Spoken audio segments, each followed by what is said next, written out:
Tere! Vanaisaga tehtud jutukuubiku osad on üles laetud ja mõtlesin, et panen siis siia vihmasesse suveperioodi ka veel näiteks Aleksei Turovskiga tehtud jutukuubiku osa. Nii et ma loodan, et see on sama põnev kuulamine, nagu oli muga vanaisaga tehtud jutukuubik, seega head kuulamist ja vaatamist. Minuga täna on siin Eesti tuntum zooloog, parasitoloog. Õige, jumala eest. Aleksei Turovski, tere! Tere õhtust. Nii palju, kui ma olen vaadanud, lugenud ja uurinud teie kohta, siis tulite Eestisse elama 3-aastaselt.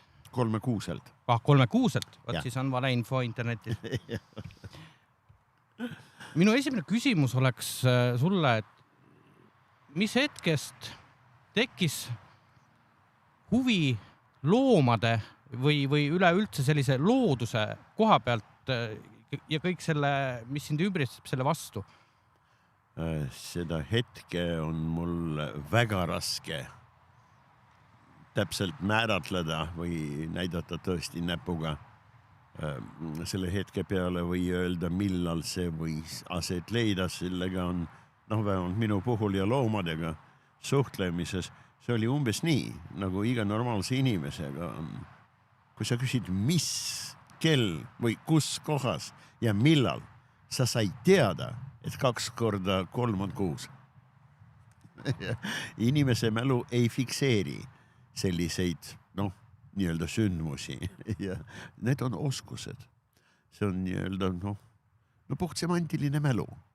Nii et ma võin kindlalt kirjeldada ja väga täpselt, sest mälupildid, mul on silmade eest, värvidega, detailidega ja väga paljudest konkreetsetest olukordadest, sündmustest, konkreetsetest loomadest, ka konkreetsed vestlused kindlate inimestega näiteks või need kohad, tekstid, lausa leheküljed, illustratsioonidega näiteks, eks ole, raamatutest, vaat sellised asjad. Suurel hulgal on mul tõesti silmade eest, kuid millal ärkas see huvi, ma jään vastuse võlgu. Nii palju, kui ma ennast mäletan enam-vähem detailselt. Tõesti, mälupild tuleb kindlalt. Ma ei kahtle, et see on minu mälupild ja mitte peres räägitud juttudest hiljem kuidagi fantaasia abil kombineeritud pilt. Ja selliseid pilte iga normaalse inimese mälu on ka täis ja täis, eks ole. Kuid mida ma võin kindlalt teile, sõbrad, kinnitada? Ma ilmselt olin peaaegu 5-aastane, sest oli suvine aeg. Ja kui ma nüüd seda tõesti pilti, mälupilti, nüüd nii-öelda uurin, siis ma pean oletama, et see oli umbes juuli paikuu. Me elasime Nõmmel, minu sünnipäev on augusti alguses, nii et ilmselt vahetult enne 5-aastaseks saamist, sest hiljem, järgmisel aastal, me kolisime juba Tallinna linna, Rävala puiestee, tol ajal see oli Lenini puiestee, Polütehnilise instituudi maja sai valmis, minu isa, kes oli seal õppejõuks, sai osa suures, uhkes, ilusas korterist ja Nõmme elu jäi selja taga, aga Valdeku tänaval me elasime seal, üürisime 2 tuba, männid, pohla, põõsad, mustikapõõsad ja loomulikult nii õied kui ka mõned marjad tulevad silmade ette ja loomulikult sipelgad, metsakuklased, mitte salu. Ei väga täpne pild. Ja suur sõnnikumardikas sammub minust eemale nii-öelda kuskile ja ma tunnen, mul tuleb meelde isegi lõhnad tulevad meelde. Muuseas, lõhna mälu on kõige pikaajalisem ja kõige täpsem. See on ürgseim mäluviis üldse. aga see selleks, mul tuleb meelde minu isa hääl, kes ütleb mulle, et vaata, ta on väike, aga täiesti täiskasvanud. Ja siis tuleb, see on tõesti nagu sähvatus. Arusaam. Muidugi ta on täiskasvanud. Ta nii kindlalt teab, kuhu minna. Võtta, see mälestus on mul eluaeg tollest ajast siiamaani ja kõikidest värvidest ja detailidest. Aga vanemate ja vanavanemate juttudest ma tean, et loomad ilmselt pakkusid mulle väga suurt huvi. Eluaeg, nii palju, kui nad minuga, minu vanemad tuttavad olid. Ma mäletan ka sellist hetke muuseas, kuidas mind umbes 3-aastasena ilmselt meremehe lühikeste pükstega, aga meremehe selline ülikond oli mul seljas, viidi fotograafi ateljee juurde, pandi istuma ja pandi mulle umbes kuskil 3-4 kuust kassipoega. Pilt on olemas. See foto on olemas. Ja ma mäletan väga selgelt esiteks, kui pehmed nad on. Teiseks, kui rahutud nad olid. Ja väga teravalt, sõna otseses mõttes mäletan, kui teravad küünised nendel olid, mul olid paljad põlved ja nad ei tahtnud maha kukkuda, eks ole. Ja natukene ärevus tekitav see olukord oli ja seda on foto peal näha. Poiss vaatab, kuulge, kas ma tõesti pean siin niiviisi olema või? Kuid mälestus on positiivne. Nad olid väga soojad ja pehmed ja nendel olid märjad ninad, seda ma vist mäletan ka. Näete, selliseid asju ja mul on tõesti väga mahukas mälu kõikide asjade peale, mis on loomadega seotud. Võib öelda, et professionaalselt kergelt kritiniseerunud mälu. Aga ma tõesti ei ole vist unustanud seni. Loodame, et edaspidi ka mitte. Mitte midagi huvitavat, mis mul on mällu vermitud seoses just nimelt loomadega. Muid asju unustan küll ja kuidas veel. See on inimlik. Ja muidugi.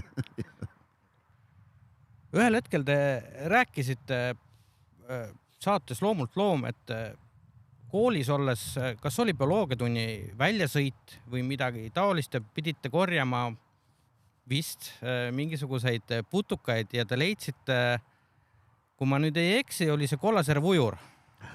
See oli ujur, aga see ei olnud kollaserv. See ei olnud marginaalis. See oli Lüdöscus latissimus. Kõige laiem latissimus. Tegelikult täisnimetus on latissimus dorsi. Kõige laiema seljaga. Leidsin jah. Ja ta on suur. Ja mul oli tikutopsid kaasas. Aga ta on nii lai, et korralikult tikutopsid ei mahtunud. Ja ma hoidsin, 6. klass, 12-aastased olime. Ma hoidsin teda käes.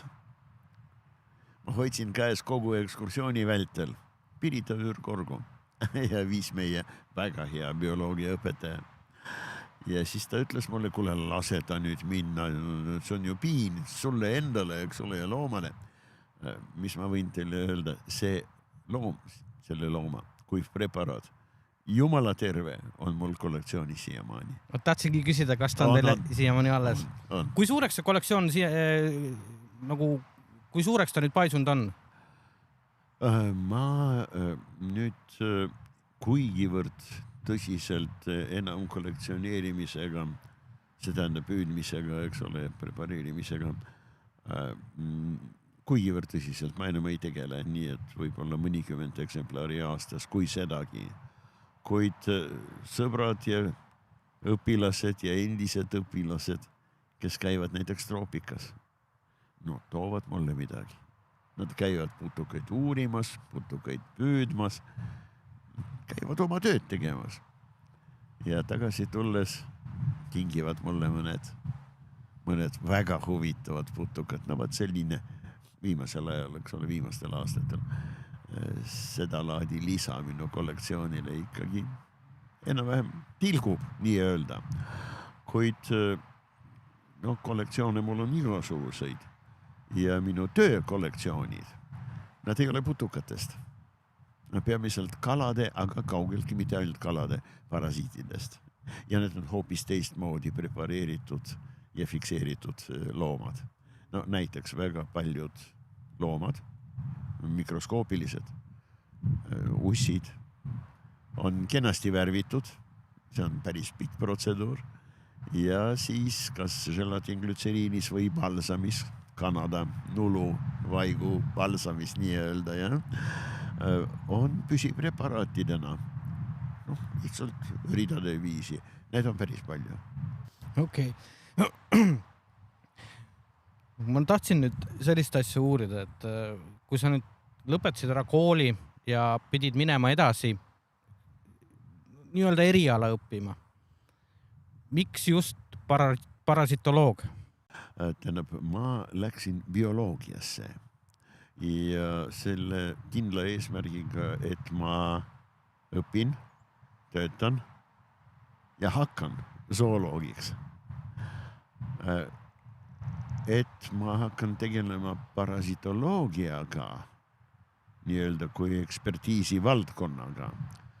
Seda laadi väga kindlad ja selged ettekujutust mul ei olnud, kuid mul oli kindel ja suur ja päris selline töine huvi just nimelt parasiitperemees suhete vastu zooloogias, loomariigis.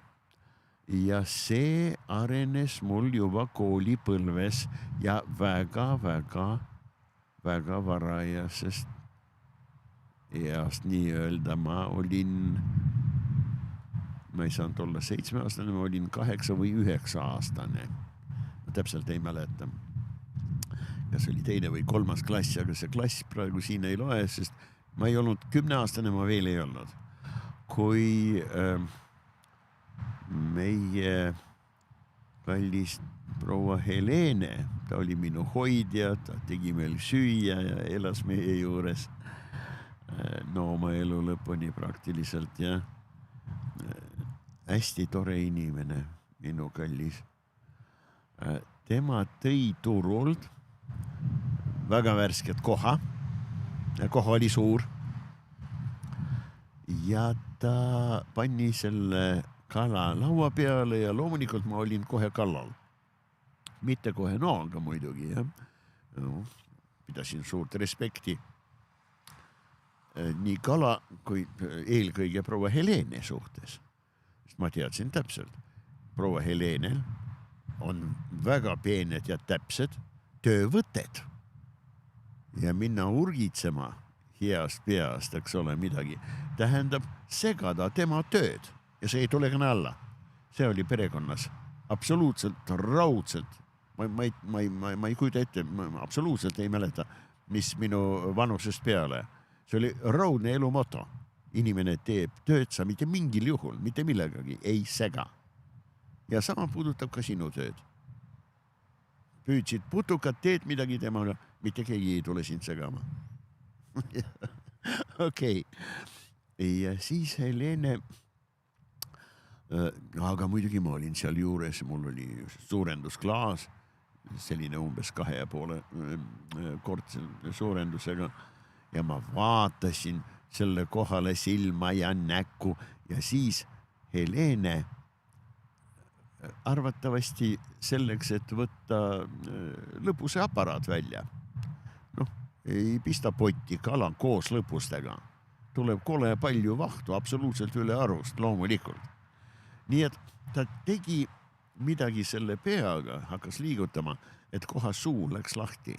Ja ma olin seal suurendusklaasiga ja ma nägin, et tal suulaes, hammaste vahel ja kaugemal suulaes on väiksed valged mehikesed. 2 paksu jalakest, natukene alla sentimeetri kogu see mehike oli pikk, aga ikkagi oma 6-7, võib-olla 8 millimeetrit, mis ma praegu oskan öelda, eks ole. Aga jah, umbes sellised nad olid, jah. Ja nendel oli naljakas ümarik, täiesti valged, valgjad, see on õige sõna. Nendel oli naljakas ümargune keha, väike nagu peakene, silmi näha ei olnud, kõrvuni mitte midagi näha ei olnud, aga oli selge, et võt see nublakas, see on nagu väike peakene ja pea all 2 paksu käekest, mis olid kokku pandud ja pistetud koha suulae ja igemete sisse. Nii et kätte mõlema käe pidi see mehike rippus, nii et tema paksud suhteliselt pikad jalakesed olid vabalt niiviisi, jah, kalasuus. Kes see on? Ja Helenel hakkas endal ka huvitav loomulikult. Ta siis tegi lõpus koopa lahti ja me nägime, et lõpus kaarte peal on ka selliseid mehikesi.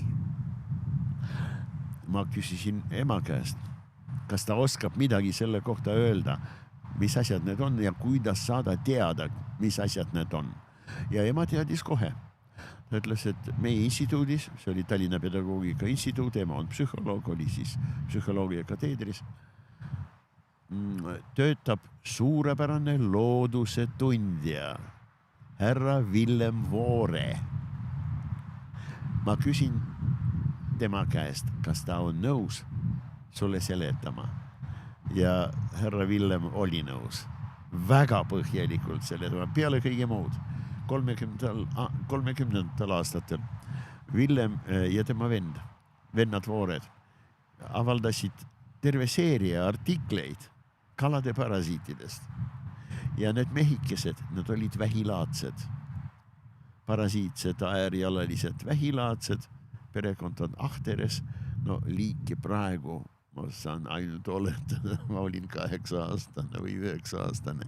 No ilmselt Sandre, see tähendab koha oma. Ahvenal on siis Percorum, teine liik. Meie vetes on mõlemad, nagu hiljem ma sain väga täpselt teada. Ja sellest ajast peale praktiliselt mind hakkasid huvitama sellised loomad, kes elavad teiste loomade peal ja sees ja nad elavad mõlemad.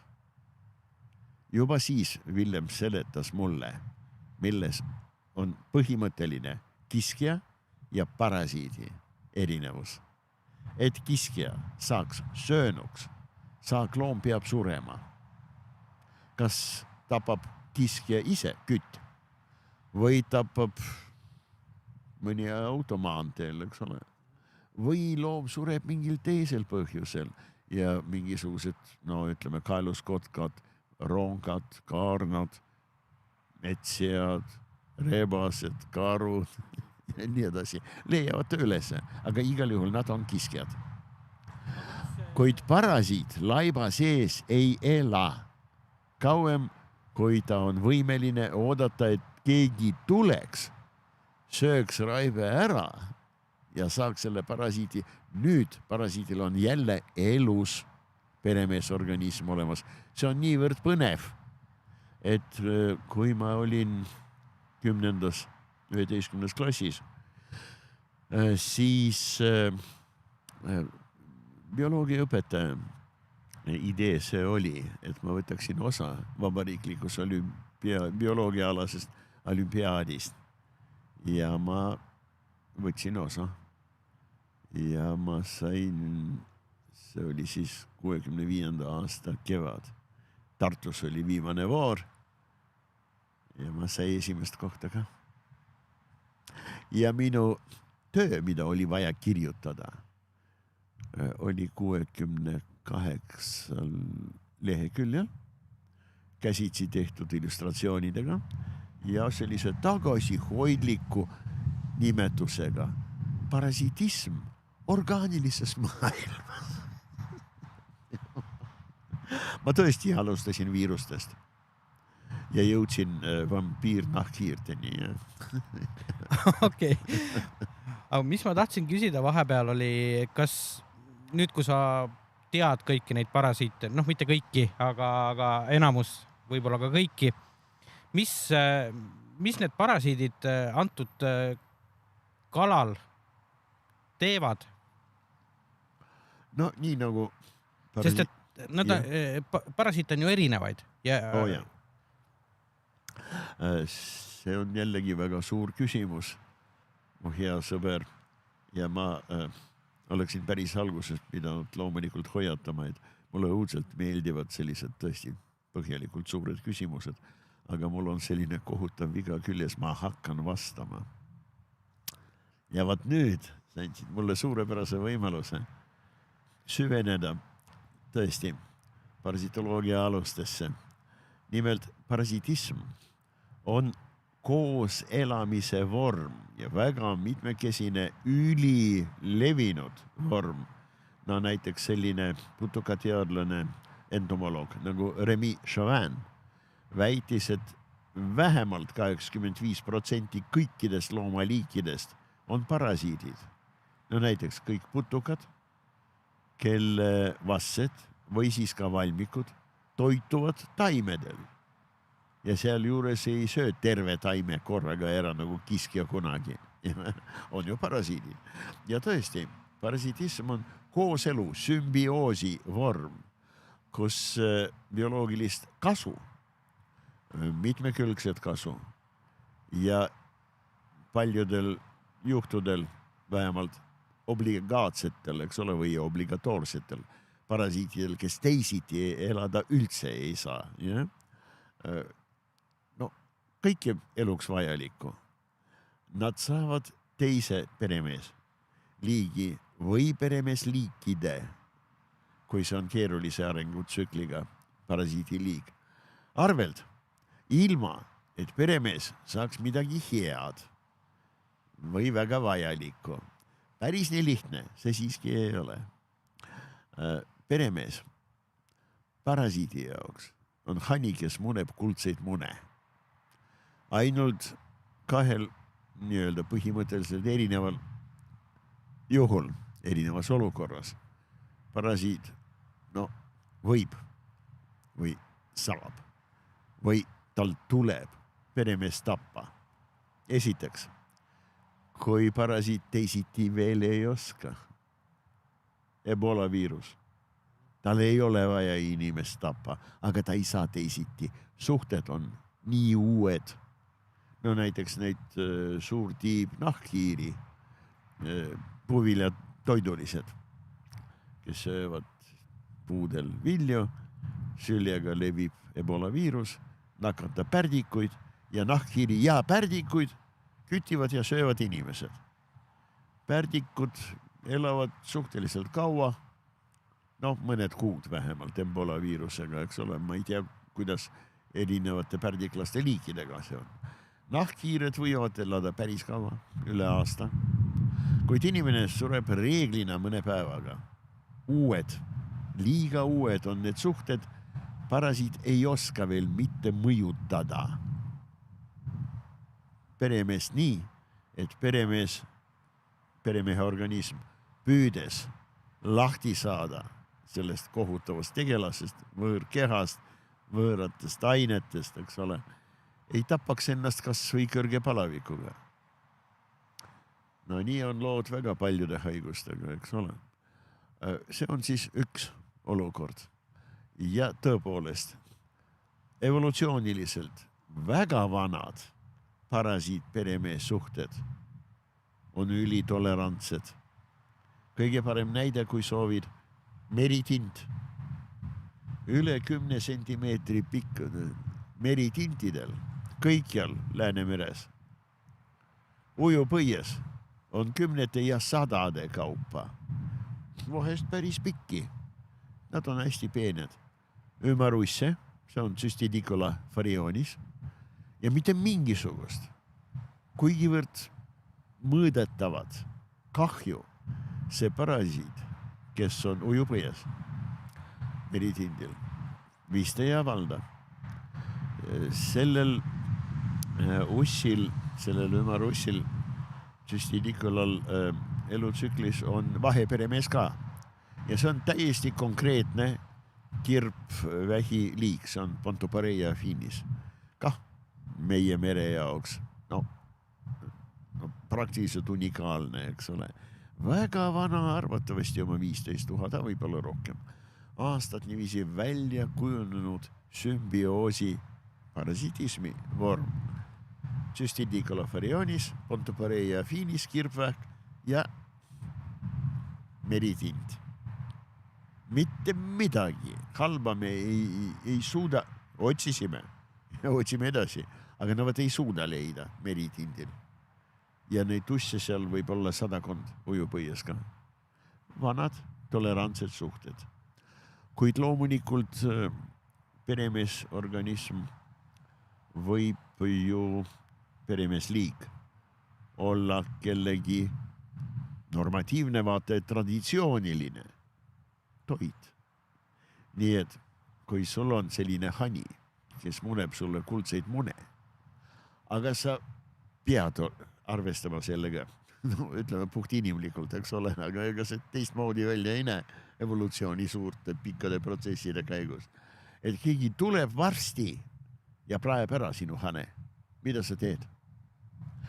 Kõigest väest üritad teha võt sellest praadijast endale järgmist hane ja arenevad peremehe vahetusega arengutsüklid. Mõnel liigil neid peremehi on 4-5, on reservuaarperemehed, on lõpp- ja lisaperemehed, eks ole, vaheperemehed ja parateenilised peremehed. Oi, see on tohutu mitmekesine nähtuste valdkond. Kuid loomulikult on, neid ei ole palju, aga on ka selliseid peremeesparasiid paare. Tegelikult nad ei ole siis paarid. Need peab olema vähemalt 3 erinevat liiki. Aga sellised süsteemid, kus parasiit siiski peab tapma oma peremeest, muidu ei saa levida. Ja sellised on näiteks limaeoslased, sferosooma või myksosooma cerebralis. Nad parasiteerivad aju no ja peakapsli, eks ole, mitte ajus, vaid peakapsli pehmest kõhrkoest noortel lõhilastel. No, mikroskoopiliselt muidugi. No, peaaegu et ainuraksed. No mitte päris. Nendel on selline mitme hulkrakne arengustaadium, kui eosed hakkavad moodustuma. Aga paraku nad on väga noortel ja ainult väga noortel lõhilastel ja edasi levida. Nad saavad ainult lõhilaste toiduga. Kuidas nad pääsevad väliskeskkonda, et näiteks lõhilaste toiduobjektid, noh, ussid näiteks, tubifeks, mudatuplased, sellised ussid. Nad on tõesti ussid, mitte putukate vastsed. Saaksid seda laipa süüa, võt siis niiviisi, ja, satuvad sinna mudatuplaste sisse. Need parasiidi eosed tulevad noored uued lõhilased, söövad nakatatud mudatuplasi ja saavad endale seda haigust. Nii et see on haruldane nähtus. Limaeoslastel reeglina on parasiit ja peremees ja mitte mingisugused vahepealseid vorme. Aga nad sellel mõrsukal, kes teisiti lihtsalt ei pääse edasi. Peab olema see abiline, see mudatuplane. Ma hoiadasin, et ma hakkan vastama. Tegelikult ma tahtsin küsida seda, et see parasiit, mis oli sellel kalal, et kas on inimesele ohtlik ka või on sellel parasiidil mingisugune teine eesmärk? Siin on spetsiifilisi parasiite kindlalt ohtlike inimeste jaoks. No näiteks klassikaline näide, vähemalt mis Eesti vetes elavates kaladesse puutub, on laius. No meil on vähemalt 2 liiki. Üks on harilik laius, Diphyllobothrium latum, teine on Diphyllobothrium norvegicum. See on ohtlikum, aga see on ka haruldasem. Igal juhul Diphyllobothrium latum, see harilik laius, tema jaoks inimene on tõesti peamine, definitiivne, määrav lõppperemees. Ja uss oma elu jooksul, ja ta võib elada oma 10 aastat inimeste sooltes, võib kasvada 6-meetriseks. Ta on paeluss, nii et tal on stroobila keha, mis koosneb väikestest lülidest ja iga lüli on täiskomplektiga nii isas kui ka emas suguorganitega. Ja kokku ta produtseerib 9,5 miljardit muna elu jooksul. Muna satuvad kõik fekaalidega inimese, aga loomulikult tema sobib lõpperemeheks. Hunt, koer, rebane, karu, ilves, loomulikult, kuid eelkõige siiski inimene. Hüperendeemiline kolle on Peipsi järv. Peipsi kalur, põline selline Peipsi kalur. Ütleb sulle, kord aastas käin Tartu sussi ajamas, aga havimarja ma söön paadis. Ja tõesti nad söövad paadis. Ja marjaga nad saavad väikesi valgeid, need silmaga on väga raske, kui sa ei võtta spetsiaalset meetodit, avastamismeetodit ette. Väga raske neid avastada, sest nad on tõesti kokku surutud, niiviisi kokku tõmbunud, haugimarja suurused, nad on läbipaistmatud, aga nad on väga väikesed, valged sellised terad. Nad ei ole munad, nad on plerotserkoidid. Nad on siis teise arenguastme vassed. Ja nad on marjas vabalt ja mitte ainult marjas. Kõhunes võivad ka ronida seal vabalt, jah. Okei, mida teeb siis kalur? Kas tal on rukileib või sepik, aga see on valmis lõigatud, paadis, haug võrgust välja, emane. Vaat niiviisi leiva peale paksult. Haugi marja, soola, pipard, rohelist sibulat hakitud. Ja väikse pitsiga. Tunnistan ausalt, see on fantastiliselt maitsev. Ma saan tast aru, aga ta saab ussi. Loomulikult neid ei ole raske, kuigi see on ebameeldiv protseduur, aga see ei ole keeruline ja see on väga kindel. Sellise ussi ajamine rohuga, et ei ole vaja mingit invasiivset protseduuri. See on lihtsalt, sulle antakse 2 tableti ja sa sööd neid kindla vahega ära ja kogu lugu. Kuid paraku, kui need munad satuvad vette, nendest tulevad välja esimese arenguastme vassed ja nad arenevad väikestest, väga väikestest loomse hõlliumi koosseisu kuuluvatest aerjalalistest vähikestest. Nad on väiksed kiskjad, millimeetri jagu pikad, mitte üle selle. Nakatud tsüklops võib pikkam olla. Aga see selleks. Tsüklopid, eks ole, diaptomused ja sellised sõudikud. Selle vähikese sees kasvab vastne. Loom läheb raskemaks, ta ei ole enam nii vilgas ja tõenäolisus, et väike kala sööb ta ära, on väga kõrge. Väikses kalas areneb vastne juba nii-öelda edasi, see on teise järgu vastne ja loomulikult ta natukene teeb vähemalt liikumist aeglasemaks sel väiksel kalal. Nii et tõenäolisus, et haug sööb selle väikese, just selle väikese kalakese, kelle sees on ussi vastne, on väga kõrge. Mida suurem haug, seda rohkem tal reeglina on neid just nimelt juba inimese ja teiste kiskjate imetajate jaoks. Invasiivseid plerotserkoide, neid võib olla seal 100. See on ka täiesti võimalik. Väga kindel arengu ja paljunemise strateegia. Tõsi küll, zooloogias me alati küsime, kui me tahame hinnata mingisuguse liigi või populatsiooni või peregruppi või isendi bioloogilist edukust. Ja lapsi tal on 9,5 miljardit elusaid mune.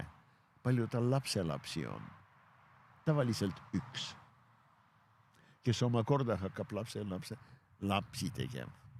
Nii et see on stabiilne, aga mitte väga kiiresti ei kasva see populatsioon. Ja?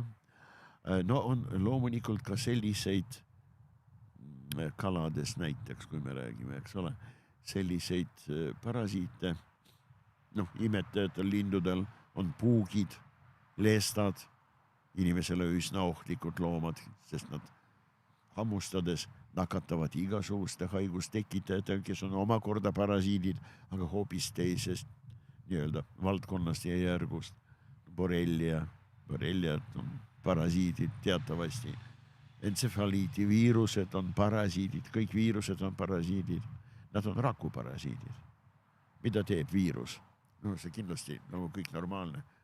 Meie igal juhul noor inimene teab, mis asi on kompuuterviirus. Väga hea võrdlus.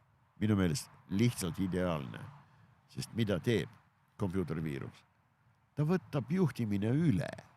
Ta kasutab sinu, ma ei tea, kompuuteris olevate, kõik su kõvaketta, eks ole, software, igasuguste programmide juhtimissüsteeme, sest ta on suuteline, ta on viirus, suuteline ohjad enda kätte võtma. Ja täpselt sama lugu on nii-öelda päris bioloogiliste elusate viirustega, kellest väga paljud, näiteks triljonite kaupa, nad on ju imepisikesed, suudavad kristalliseeruda.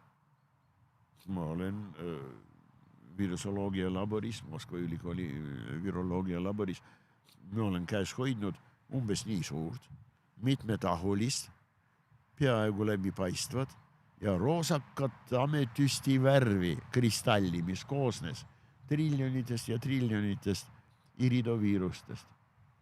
Putukate viirused. Inimesele ohtlikud ei ole. Kristall. Aga ometi nad on elusad. Kuid ise ainevahetust kuidagi moodi läbi viia või korraldada. Nad ei saa, nendel ei ole vahendeid. Nendel on programm. On olemas DNH-viira, kel on DNH oma eriline ja on olemas RNH-viira, kel on RNH, eks ole. Desoksiribonukliinhape või ribonukliinhape, aga nukliinhapet, igal juhul nad on. Vaat just nimelt selleks, et nakatada elusa rakku, kus on kõik vajalik olemas. Golgi aparaat ja mitokondrid või leukoplastid, kui see on, või kloroplastid, eks ole, kui see on taimne rakk ja nii edasi. Kõik vajalik selleks, et elada oma elu, eks ole. Vot nüüd sinna tuli viiruse vaat seesama programm ja seda süstis viirus, keeruline moodustis, valgud, rasvad, lipiidid, andurid, mida tal kõike ei ole ja ta otsib täiesti kindlast elusast koest kindlat rakku. Leiab ülesse, kinnitub selle juurde ja leiab võimaluse läbi raku membraani või raku kestaja membraani süstida nii-öelda, manustada raku sisse. Vaat see sama oma programm, oma nukliinhape, mis võtab kogu raku tegevuse juhtimine enda peale. Rakk, kas see on neuron, närvirakk marutaudi puhul või see on maksaprismaatiline rakk või see on elusa nahakoerakk, mis see ka ei oleks. See hakkab tootma vastavast liigist, vastavalt nukliinhappe programmile. Viiruseid. Nii et viiruseid levivad tõesti, puugid levitavad teised vertimevad parasiidid, kes vahetavad peremehi. No näiteks sellised parasiidid nagu pistesääsklased. Meil on nüüd vähemalt 30 liigist, arvatavasti rohkem. Siis raudkärblased, põdrakärbes, nende sugulased, lamba, raudkärblane ja paljudel linnuliikidel on ühised, aga mõnel linnuliigil on ainult sellele linnuliigile omane, kuigi ta võib hampsu ja lonksu võtta teistest lindudest ja isegi inimesest. Raudkärblased, ebameeldivad tegelased. Kuid jah, enamasti nende paljunemise strateegia seisneb sellises mehhanismis, kasutab sellist mehhanismi, mida nimetatakse gonadotroofseks harmooniaks, et valmistada nii mitu 100 või nii mitu 10 või nii mitu 1000, aga kindel hulk elujõulisi viljastatud mune peavad olema pulmad, munad peavad olema viljastatud. Ja nüüd viljastatud munarakud on ema organismis ja tal on vajavat nii ja nii palju vere ja koe vedeliku segu endasse tõmmata, vot siis ta saab teha näiteks 400 täiesti tervet kestaga korraliku muna. No kui see on pistesääsklane, siis need munad lähevad vette, eks ole. Okei.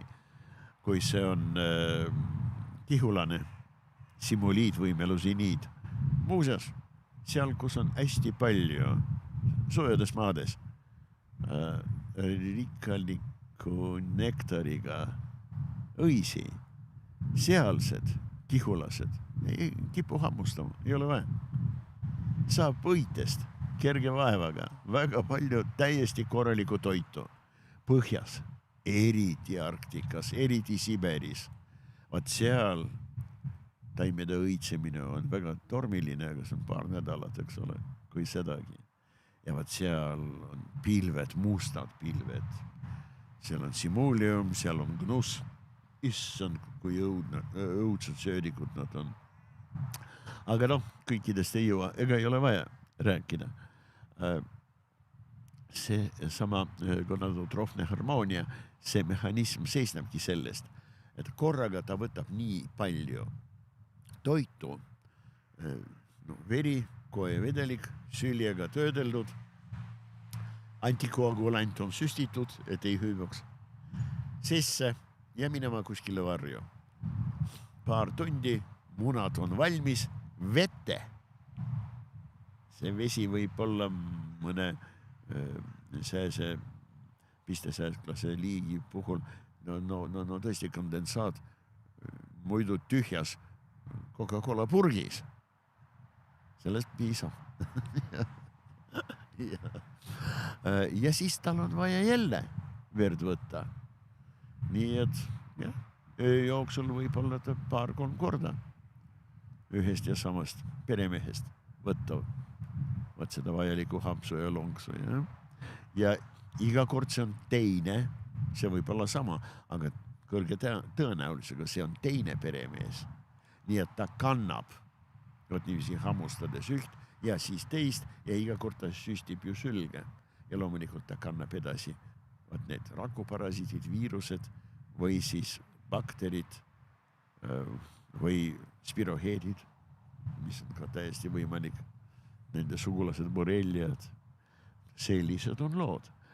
Kui me nüüd räägime kaladest, siis meil tõesti, ma olen ühel korral ja ma olen 10 000 kalu otsinud läbi, parasiite välja võtnud, ja kalad loomulikult lähevad panni peale või soola või suppi. Sest kui ma juba võtsin kala välja ja võtsin kalast parasiidid välja, see oleks patt visata see kala kuskil, ma ei tea, prügimäele ja nii ei tohi. Ma käitun nagu kiskja, ole siis kallis, käitun lõpuni nagu kiskja, söö seda ja siis ei lähe poodi, ei osta vorsti. Ikka mingisugune normaalne, looduslik ökonoomia. Okei, aga see selleks. Ma olen ainult ühel korral turba kalal, keskmises suuruses turb ja see oli Vanasauga jõgi, tähendab Vanasauga lähedal, Sauga jões, Vanasauga tänaval oli meie instituudi ja praegu ka on see välibaas Pärnus.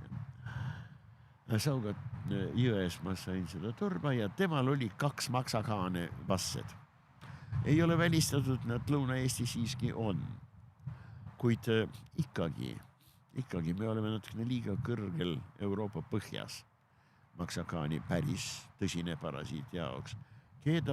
Kus neid on tõesti karplastel, ainult karplastel, mustad täpid, aga ainult karplase, mingisuguse särjekala, seinas, karp, koger, aga ainult kõhuseinas, mitte külgedel ja mitte uimedest ja mitte seljas ja mitte lõpus kaantest, ainult kõhuserva pidi, niiviisi, mustad täpikesed, seal istuvad maksakaani metatsarkaarid, kes on nakatamiseks valmis ja võimelised. Leedus on neid palju. Neemani jõgikonnas, basseinis.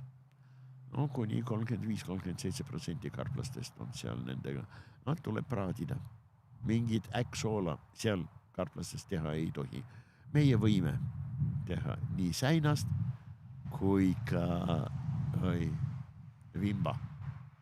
No ei ole paremat kala. No siig on võib-olla parem. Aga see on maitse küsimus. Ja siial midagi niisugust ei ole. Kuid ookeanidest, meredest ja ka Läänemere, no võt seal rohkem Taani väinade poole, Röögeni saarest lääne poole. Seal on suuremad sellised vähilaadsed, mõni sentimeeter pikad, eufausiidid ja seal on ka, need ei ole palju, aga need siiski on pringlid, kes on delfiinid. Järelikult on olemas kõik vajalikud peremeesliigid väga tõsiste parasiitide jaoks. See on Anisakis simplex vastsed. Anisakis simplex see tähendab, et võt nende Anisakis perekonna liikide vastsetel on väga lihtne kehaehitus. Simplex. No nii öelda ja. Okei, nalja tuleb ka tähe vahest. Kui naljast on asi kaugel, need vastsed, kui nad satuvad elusast peast inimese või mõne teise looma, koera, ma ei tea, sea, kassi organismi, nad hakkavad aktiivselt otsima, kus siin on delfiini soolesein. Ja nagu võib arvata, nad ei leia meie kehas delfiini sooleseina, aga nad väsimatult ja nad on puurijad. 3 huult ja 1 huule peal on sellise nurga all väga tugev hambakene selline kitiinist. Nii, ta on väga väike, aga ta on nii terav ja nii kõva, et sellega saab aknaklaasi peale kriipsu tõmmata. Ja loom on ümmargune, no see on puur. Vaata niiviisi liigub läbi keha ja need on inimkehas leidnud kõikides kohtades. Ja doktor Liia Margolis, ma mäletan, see artikkel on 73. aastast möönd sajandil. Ta võttis üle maailma kõikjal, kus sai meditsiiniliste juhtumite, niinimetatud meditsiinilist kasuistikat. Just nimelt selleks ette, et vaadata, kui palju on seesama Anisakis simplex larva inimesi tapnud. Ta pidi piirduma esimese 1200 juhtumiga, sest neid juhtumeid on väga palju. Peamiselt Jaapanis, kus süüakse toorkala, eks ole, aga ka näiteks Hollandis, Saksamaal ja väga paljudes teistes kohtades, kuigi mitte nii sagedasti kui Jaapanis muidugi. Ja me ei pruugi seda parasiiti karta, meie kaladel seda ei ole mitte kellelgi välja arvatud. Kui sa esitasid küsimuse ja lubasid mul rääkida, las ma ütlen midagi kasulikku ka. Andeks. Tuulehaug. See on Atlanti kala, kes tuleb Läänemerre kudema ja praktiliselt ainult kudema. See on mai, juuni, võib-olla natukene juuli sisse ka, eks ole. Väga hea kala. Ja tema luud elusast peast rohelised ei ole. Kuid ta on Atlanti ookeani kiire, pelaagiline, keskvees tegutsev ja tõesti väga pädev röövkala. Ta saab neid anisakiide ja mitte vähe. No mina olen leidnud 20-40% ulatuses või vahel kaladel aastast aastasse. Just nimelt anisaki simplex. Aga ainult sellel kalal. Aga mismoodi neid nagu hävitada? Näiteks kui ma tahaksin süüa nüüd tuulehaugi. Keeda, pane kuumsuitsu, prae ära, kuivata päikse käes, et oleks tõesti vobla. Keegi ellu ei jää peale sinu. Aga mitte toorelt. Ja töötled termiliselt, eks ole, kuumusega, kas sa keedad, praed või kuumsuitsu paned, siis kui luud on smaragd rohelised, kõik parasiitid on surnud, see kriteerium on kindel. okei. See on kusjuures väga hea informatsioon. Väga hea, ja ära mitte mingil juhul tee tuulehaugist äkkilist, äkksoola.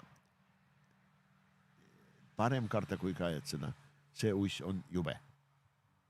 Nad võivad olla nagu peened, nad võivad olla 3 sentimeetri pikad ja nad elavad, otsivad, vaat seda sama kuulsad delfiini soolikad, eks ole, no nädalate ja kuude viisi kogu aeg rändavad, seda ei ole vaja. Kiire põige veel korraks puukide juurde. 30 aastat tagasi, kui ma olin väike poiss, 10-aastane, mul oli suvel praktiliselt üle päeva oli puuk. Ja siis ei räägitud, et puugid üldse mingid haigusi kannaks. Ja nüüd, 30 aastat hiljem, on põhimõtteliselt niimoodi, et kui sa puugi saad, eks ole, siis on kindel, et sa sealt midagi muud ka saad. Millest selline vahe? No absoluutselt kindel sa siiski ei saa olla muidugi, jah. No mina olen korduvalt saanud puuke, kuigi nad mind eriti ei taha. Nagu üks minu, ta oli siis umbes 7-aastane noor sõber, härra Richard, kui ma mainisin tema juures olekul, et puugid orienteeruvad lõhnale, CO2 lõhnale, eks ole, kehasoojusele, Helleri organitega, seal on 10 000 väga tundlike organeid nendel käpadel, eks ole, kohe, kus tuleb soojuskiirgus, kus tuleb CO2 välja hingatud CO2 lõhn ja teiste lõhnade peale, eks ole. Ja mainisin, et mind millegi pärast puugid eriti ei taha. Richard kommenteeris kohe, issand, kui jubedasti sa pead haisema, et isegi puugid sind ei taha. Ei lapse suu, minu lemmik. Aga paraku ma ei ole kordagi midagi saanud. Kuid üks minu lastest sai puuki, ka mitte esimest ja mitte 100. Ja äkitselt tal oli positiivne borrelia test, eks ole. Ja paljude tuttavatega oli nii, et tõepoolest sellest juttu hakkasid kuulma üldse, infot selle kohta, borreliooside kohta, hakkas meil levima, palju, 35 võib-olla midagi niisugust, eks ole, aastat tagasi. Võib-olla 40, võib-olla vähem isegi, eks ole. Ja entsefaliit on ammu teada, loomulikult. Ja on olemas vaktsiinid ja toimekad vaktsiinid. Borrelia ja borreliooside vastu vaktsineerimisega on lood väga keerulised. Ma ei ole arst ja loomulikult ma ei ole pädev kommenteerima neid asju. See on ikka infektsionistile küsimus. Kuid paistab, et borrelia vorme meil on tõesti palju. On teada, et nad on avastaja doktor Borrelia auks nimetatud, eks ole, spiroheetide sugulased. Et peamiselt nad on troopikas, aga mitte ainult. Ja neid on sadu ja sadu troopikas ja ELISA süsteemi testi abil saab neid määrata päris kenasti, eks ole. Kuid meil ja mitte ainult meil üldse siin Euroopas borrelioosidega on keerulised lood, väga keerulised. Inimkond ja meie elu tingimused, olud, alad, kõik muutub kiirendusega. Sa vaata, kuidas mõne 10 aastaga, kuidas me hakkasime liikuma planeedil.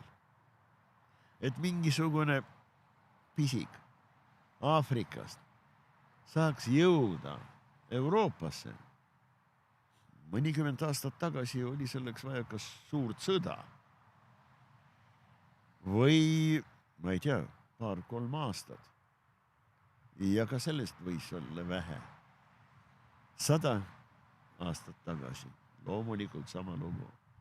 Tuleta meelde, eks ole, aasta 1492, 12. oktoober.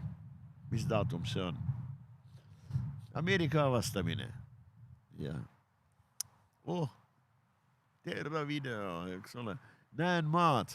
Hispaniola saar sai avastatud mõne aasta pärast Euroopasse mõned Columbuse madrused tõid Ameerika süüfilise vormi.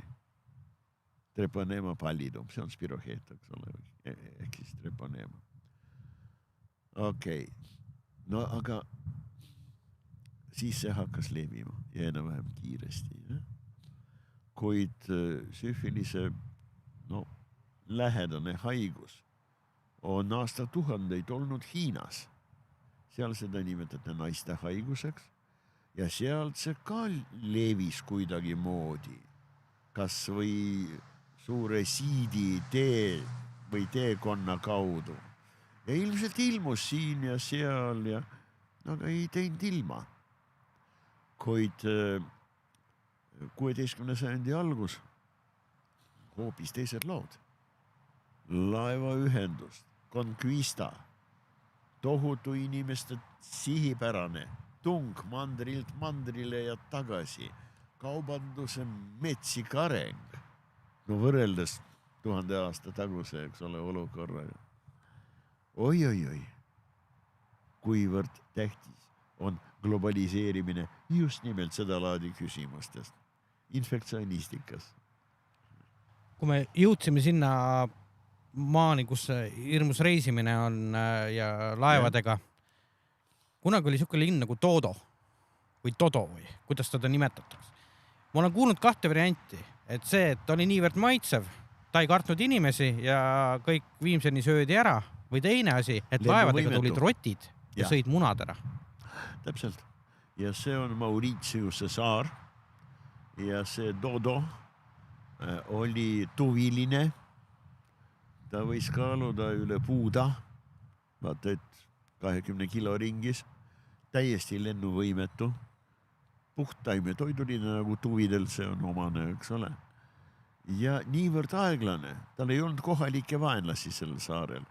Ja Macareni saared, see on siis Mauritius, Rodriguez, Helena seal, eks ole, San Mari. Nad on geoloogiliselt 13-14 miljonit aastat vanad vulkaanilised saared. Hiilgav muld, võrratu muld. Tegelikult oma silmaga nägin seal 7 väga selgelt eristatud eri värvi mulda. Siniseni kaasa arvatud. Ja loomulikult vulkaanilise päritoluga muld on üliviljakas. Inimesed hakkasid seda väga kiiresti ekspluateerima, tõid sinna sigu ja loomulikult laevadega tulid rotid. Ja mõne aastaga liig kadus. Täiesti kaitsetu, lennuvõimetu. Nii et nii munad kui ka linnud kui sellised söödi ära. Kuid päris inimene eelkõige tänu oma nutikusele. Vastavalt siis oma jahipidamise, eks ole, ja looduse kasutamise planeerimisele, meeskonnatööle, mis on viimase peal. Loomulikult meeskonnatöö on väga paljudel loomadel olemas ja kaugeltki mitte ainult kiskjatel. Kuid inimesel on tõepoolest planeerimine, relvad ja relvad, mida saab täiendada, täiustada. No näiteks iga šimpans oskab mingisuguse malakaga, eks ole, või oksaga lüüa, niiviisi, eks ole, nagu ta lööb nukidega, sedasi. Võtab malaka, eks ole, lööb. Ja tabab ära mõnda looma, šimpansid peavad jahti. Mõlemad liigid, nii suur šimpans kui ka väike. No ta ei ole eriti palju väiksem, see on tinglik nimetus, bonobo. Kuid paraku päris inimene väga kiiresti pani raske kivi selle pulga juurde, ta sai haamri ja vaat siis sai ta võimaluse suurepäraselt toituda näiteks suurtest väga tugeva kilbiga kilpkonnadest. Ja see on täiesti jälgitav, kuidas inimese liikumise arengu ja liikumisega, eks ole, kuidas sellele kaasnesid kilpkonnade liikide väljasuremine juba üle miljoni aastat tagasi. No kiske on kiske, ta peab sööma, ta tahab süüa, kõik on selge, aga no nüüd päris inimesed, me oleme juba ammu tsiviliseeritud ja meil on kõik vahendid selleks, et elada ja aktiivselt elada oma inimeste elu. Peaaegu 8 miljardikesi korraga. Ühtegi teist imetajaklassi liiki ei ole teada. Ühtegi hiirlaste liiki ei ole teada, keda oleks nii palju esindajad korraga maa peal. Ja inimene on suur loom. Tõsi ta on, jah. Me peame mõtlema sellele ja see ei ole enam puht filosoofide või teoreetiliste eetikute jaoks probleemid, nad on täiesti reaalsed. Ellujäämise problemaatika on see. Ja loomulikult parasitoloogia puutub siin asjasse. Ja kuidas veel? Aga kui nüüd kooli juurde tagasi tulla, mitu aastat kestis ülikool tol ajal, kui sa käisid? Oi, see on jälle üks väga hea küsimus, millele ma pean siiski natukene pikemalt vastama. Ma olin ülikoolis kokku 7 aastat, 7 astronoomilist aastat. See akadeemiliselt tähendab 5 aastat bioloogiat. See on klassikaline, eks ole. Praegu seda nimetakse bakalaureus pluss magister, eks ole. Meie lihtsalt diplom. 2 kursetööd, 3. kursuse, 4. kursuse tööd, mida tuli kaitsta ka, eks ole. Ja siis diplomitöö. Praegu selle vastab magistritöö. Aga ma vahepeal 2 aastal käisin ka keemiat õppimas ja vastavalt 2. ja 3. keemiakursusel, siis tulin tagasi bioloogiasse. Nii et esimene kursus bioloogias, siis 2. kursusele keemiasse järeltegemisega ja saime hakkama. 2. 3. keemiat, siis tagasi 2. kursusele bioloogiasse ja 5. kurseni bioloogiat. Imetore väärikas vana proua, kes oli riiete hoidja ülikooli kohvikus. Ta oli kindlasti sakslanna. Tal oli hiilgav, nagu minu emal ja tema sõbrannadel. Hochdeutsch, ehtne, tähendab kõrgsaksa keel. Mul on väga palju meil perel, emal, praegu siis minu, on väga palju sõpru ja häid kolleege ka Saksamaal.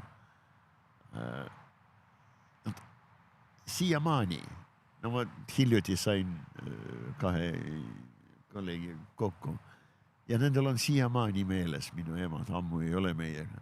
Milline saksa keel oli sinu emal Anital, ütlevad nad mulle. Ja võt, selline saksa keel oli sellel proual. Ja mind ta nimetas loomulikult Ewiger Bursch. Ewiger Bursch, ja richtig, Ewiger Bursch. Vašeht ja pesuehtne. No ta mäletas loomulikult tudengeid 30. ja ma usun 20. aastatel ka. Väga vana proua oli, kui me õppisime. Ja õppima ma läksin 65. aastal, lõpetasin 11. klassi. Kevadel oli see bioloogia olümpiaad. Suurepärast tööd seal esitas Kopradest suurepärast Nikolai Laanetu, hiilgav zooloog ja üldse päris paljud lapsed sellest liikumisest, eks ole, olümpiaadi liikumist said kenasti ülikoolidesse, mitte ainult bioloogiasse, keemiasse ja mulle teistele teadusvõndadele. Aga jah, mul võttis see nii palju aega.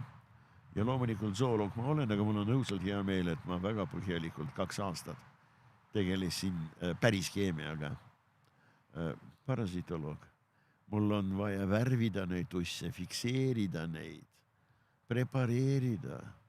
Mul on vaja tegeleda ka igasuguste, kas või ravipreparaatidega ja orienteerida nende ainete ja protsesside kemismis. On väga kasulik. Eriti parasitoloogile, mitte ainult, kaugeltki mitte ainult parasitoloogile muidugi. Ja praktikale loomaaeda? Joo, loomaajas mul oli menetluspraktika lühike 5. kursusel. Loomaaed mind taotles, minuga kokku leppe kohaselt Karoli Stern, kus juures minu kursekaaslane ja sõber, kes õppis ikkagi normaalselt 5 aastat. Nii et ta lõpetas ülikooli 2 aastat enne mind. Läks loomaaeda, oli juba direktori asetäitja Mati Kaal. Ja tema ütles Sternile, et on selline mul sõber, kunagine kursekaaslane Aleksei Turovski. Kuule, kutsume ta siia, temast saab asja. Ja Stern oli täitsa kohe nõus, kus juures ma olin tudeng, praktikant, aga Stern kohe sai aru, et mina suudan teha korraliku ekskursiooni ja pidada mõistlikul moel loengud. Ja ta hakkas mulle maksma palka. Uskumatu. Ei tohtinud päris palka eest töötada statsionaarne tudeng. No kaugõppe tudengid, eks ole. Tähendab, preparaatorina või mingisuguse tehnilise abitöölisena me võisime loomulikult töötada. Kuid see oli täiesti ametlik ja korralik, 115, kui ma eksi, või 120, 20 kindlasti mitte. Rubla kuus, jumala eest. 2 või 3 kuud ma sain üüratult raha. See oli teine kord minu ülikooli elu jooksul, kui ma sain kõrgendatud stipendiumi, see oli peaaegu 60 rubla. Siis ma sain tunnitasu noorte loodusõprade ringide juhtimisest ja loomaaia menetluspraktikal tudeng, loomaaia lektor ekskursioonijuhi palka sain ka. Tähendab, ma ei ole kindel, et see oli 100 millegagi, võib-olla oli 90 millegagi, see on täiesti võimalik. Aga nii palju raha kuus, nagu seal 2 või 3 kuud järjest, ma hiljemas elus mitme aasta jooksul ei saanud. Aastaid olin noorem teadur Mereinstituudis, siis olin lihtsalt teadur. Ja siis, kui ma mõnda aega olin vanem teadur, siis minu palk hakkas üle selle kasvama, mida ma sain 5. kursuse tudengina 2,5 või 3 kuu jooksul, see oli nii naljakas. Aga see selleks. Nii et jah,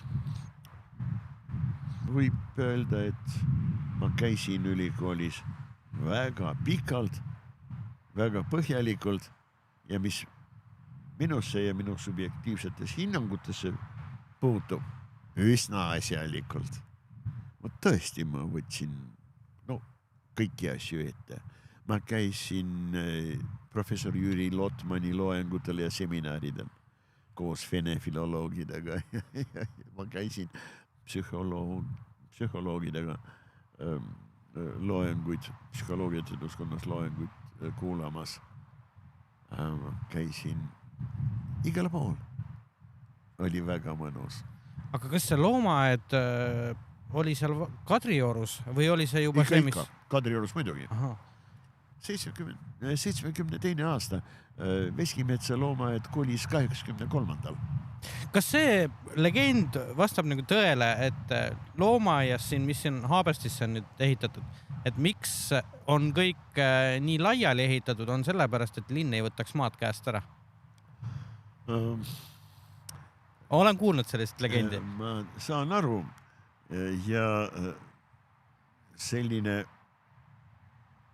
hoiak, asjasse suhtumine omal ajal minu meelest, kui see leidis aset, oleks äärmiselt õige. 89, päris palju hektarid maad. Ja see on nii-öelda loomaaed kui selline, mitte loomapark, mitte safaripark, eks ole, vaid vastavalt definitsioonile Euroopa akvaariumite ja loomaaedade selle organisatsiooni definitsioonile, see on päris loomaaed. Ja see on Euroopas suurim territoorium üldse. Territoorium on suurepärane ja loomulikult aitas meid ilmselt Moskva olümpiamängud aitasid ja, või vähemalt aitas see asjaolu, et vot olümpiamängud ja nii edasi, kuidagi moodi sai kasutada härra no tol ajal 7. Norak. Suurepärane, et ta oli vist linnapea meil. Või ta oli kultuuriosakonna, vist oli linnapea. Ma mäletan teda väga hästi, aga anna andeks mul need ametinimetused, no ma ei ole kuigivõrd kindel. Kõigi eest tuleb maksta ja loomade kohta, teistest liikidest loomade kohta, ma mäletan väga täpselt kõike, mis inimestesse ja ametitesse puutub, palun vabandust. Aga igal juhul ta oli tähtis tegelane ja tänu talle, aga temal see õnnestus ilmselt tänu olümpiamängude Moskva, no ja regatt Tallinnas, mängudes sellisele nagu eriolukorrale seda kõike läbi viia. Igal juhul me saime korralduse kolida momentaalselt ja võt neid ruume loomaaias ehitas kuskil 25, 26 või 7 organisatsiooni ja nad on väga erineva kvaliteediga siiamaani. Viimase peal hiilgav objekt on Hüljeste bassein. Ei ole väga suur, kuid ehitisena konstruktsioonina ta on täiesti hiilgav, suurepärane. Kõik teised objektid on natukene kahtlase võitu. Kuid tõesti me kolisime suure kollektsiooniga 3 nädala jooksul, see on tõsi. Ja kas me nüüd nii kiiresti seal püüame arendada, ega me eriti kiiresti seda siiski ei tee. Nüüd viimasel ajal, õnnestusega. Loomaaia ehitamine, iga ehitamine, ehitad sa puuri kellegile, see on kapitaali ehitamine igal juhul. Sest sa kujuta ette, et sul on hotell ja tuleb klient ja lased ta tuppa. Esimene asi, mida ta hakkab üritama ja proovib seal teha, ta vaatab, kui kõvad seinad, kas ta saab plaest läbi minna, mida võib põrandaga ette võtta, eks ole. Ja loomulikult tuleb loomade liikide bioloogilised vajadused, nõudmised, tingimuste planeerimise arvesse võtta on väga keeruline ja väga kallis. Kusjuures reeglina ülikallid on projektid, eriti suurte projektide valmistamine on väga kallis. Mis meil on? Polaariumi esimene järg õnnestus suurepäraselt jääkarude osa. Nüüd see on eurorahaga, on praktiliselt valmis. Borneo saare, see on siis Kalimantan, ja? Pilve, metsa, maja on valmis. Ja ei ole vist mingit kahtlust kellegil, et tuleval aastal me saame juba inimesed kutsuma sinna sisse. Sinna lähevad täiskasvanud puud, mida tuleb tuua siis Borneo saarel või mõnes troopilises asutuses, kus neid kasvatakse, sest hakata kasvatama mõnda palmi, varu 200 aastat, eks ole. Okei. Nüüd, lausa sel nädalal alustasime tõepoolest Tiigrioru ehitamist. Projekt on ammu valmis ja raha on olemas. See on peamiselt Tallinna. Me oleme ju munitsipaalasutus, Tallinna suur üritus ja muidugi meil on ruumi, meil on väga head geoloogiad, mida meil kõiki ei ole. Meil on hiilgav haljastussektor, vapustav haljastussektor. Umbes 20 aastat tagasi tuli härra Maripuu Hannes, võttis meie haljastussektori juhatama ja loomaaed hakkas aastast aastasse tohutu kiirusega ja hiilgavalt kauniks muutuma. Kuid et seda maad keegi ära ei võtaks, see on suur mure, täiesti objektiivne ja reaalne. Suur Tallinn ammu juba on praktiliselt loomaaia ümber kõiki on üli arenenud. vaata, et kesklinn. Ja nüüd 90 peaaegu hektarit, eks ole, on loomaaia all. Soovijaid, võt nende kinnistute, eks ole, või selle maa järel ihkajaid kahtlemata on väga palju, aga ma usun, et me võime niiviisi öelda, Eestimaa ei ole siiski oligarhide riik. No võt ei ole. Õnneks ei ole. Ma ei ole kindel, et Lätis ei ole midagi niisugust. Lihtsalt ei tea. Loodan, et ei ole. Kuid Eestimaa siiski ei ole. Me oleme ikka tõesti Põhja- ja Lääne-Euroopa moodi. Ja meil korruptsiooni muidugi on, kuid mitte sellisel määral, et see tõesti ohustaks igat mõistlikud asja. Mulle lapsepõlgest kangestub selline pilt seal samas, kus need hülged on. Seal, kui nüüd ümber Üljeste minna, on kohe nüüd on mingid makaagid on seal. Ja kunagi mul nagu on lapsepõlvest meeles, et seal olid ka suured puurid ja seal olid ahvid või minu meelest oli gorilla, kui ma ei eksi. Olid mitte gorillad, šimpansid. Need šimpansid on siiamaani alles, vähemalt 2 nendest 3. Aga mulle kuidagi kangestub, et terve see puur oli teda täis. Ta rippus selle nii-öelda võre küljes. No ilmselt sul on enam-vähem adekvaatne mälupilt. See troopikamaja on tõesti enam-vähem selle koha peale ehitatud, kus varem nad olid lihtsalt puurides. Ja? Nüüd on uus troopikamaja ja selle juures on selline väliaedik sügava kraaviga, kus on ka 2 reas elektrikarjused, suured kõrged püstloodismüürid ja keskel seal saare peal 3 konserveeritud surnud puud, mis on korralikult konserveeritud, seal on õõnsused, õõnsustesse paneme maiustusi, et loomadel oleks huvitav. Ja seal nad siis käivad jalutamas seal aedikus, aga jah, nendest puulidest, mis on sul meeles, nad kunagi elasid ja need on need samad loomad, need samad 2 šimpansid tüdrukud. Nad lihtsalt on suures troopikamajas ja siis võt selles, kui nad jalutavad, eks ole, väliaedikus. No oli väike, võib-olla tundusid siis palju suuremad. Kahtlemata. See oli kindlasti üle 20 aasta tagasi. Küsimus oli mul palju sa tööga reisinud oled ümber maailma? Ümber maailma korraga ma pole reisinud kunagi. Kuid kuidas nüüd võtta? Üle 25 aasta, alla 30 siiski vist.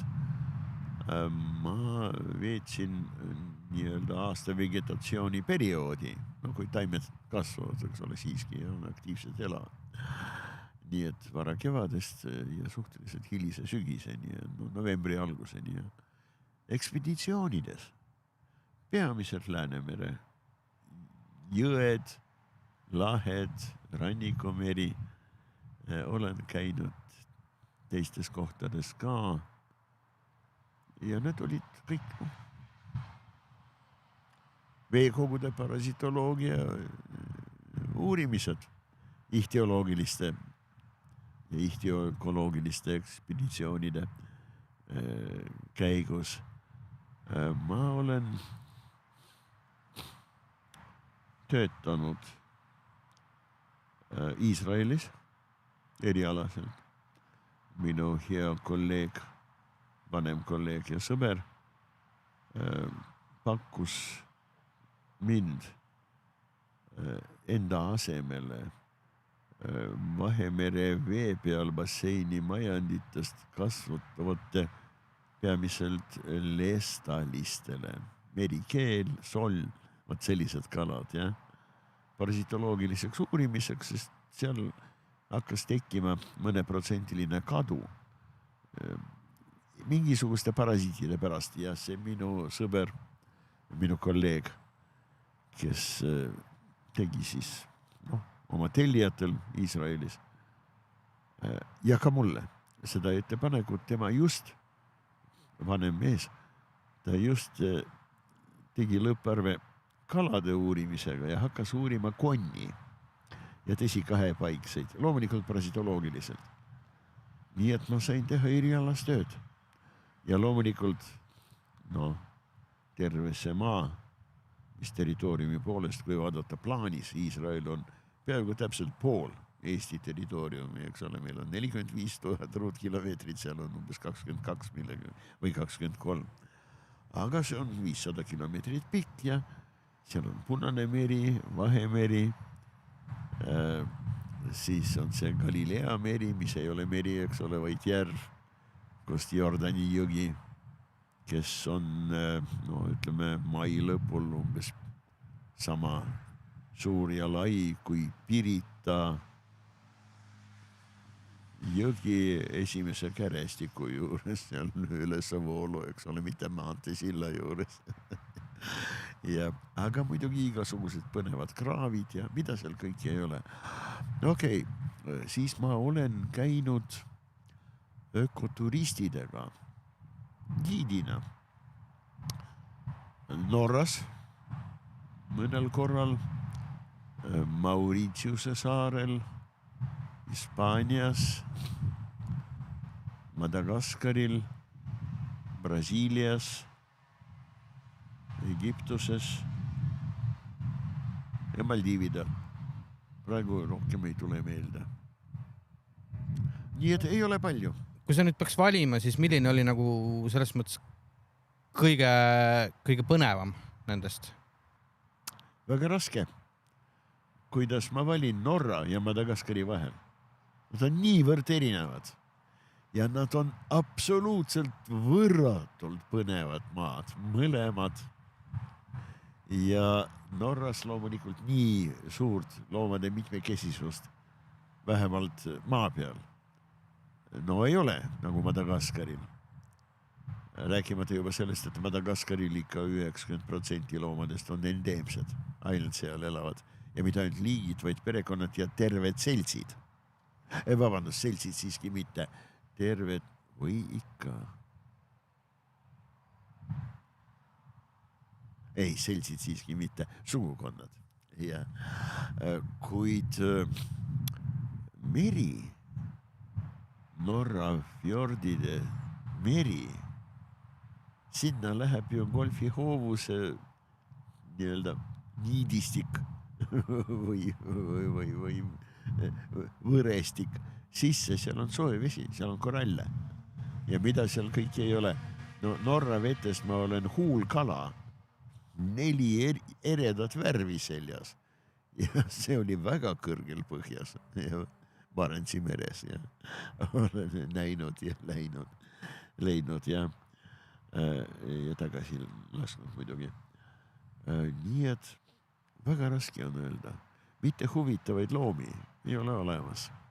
Ja loomade looduslikke elupaike, mitte huvitavaid, ka ei ole olemas. No näiteks eile sain kokku, mul oli väga hea meel, suurepärase zooloogiga Val Rajasaar. Ma usun, et kõik tunnevad Valli. Studio Viridis, eks ole, on tema oma ja mida ta kõiki ei tee. Val käis just Islandi saarel. Ta rääkis, kui palju huvitavaid loomi. Ja mitte ainult hobuseid karvaste jalgadega. Ta seal nägi. Nii et ma jään ühemõttelist ja nii-öelda resoluutset vastust päris kindlasti võlgu. Lihtsalt ei ole võimalik. Täiesti kindel ja see on tõesti resoluutne vastus.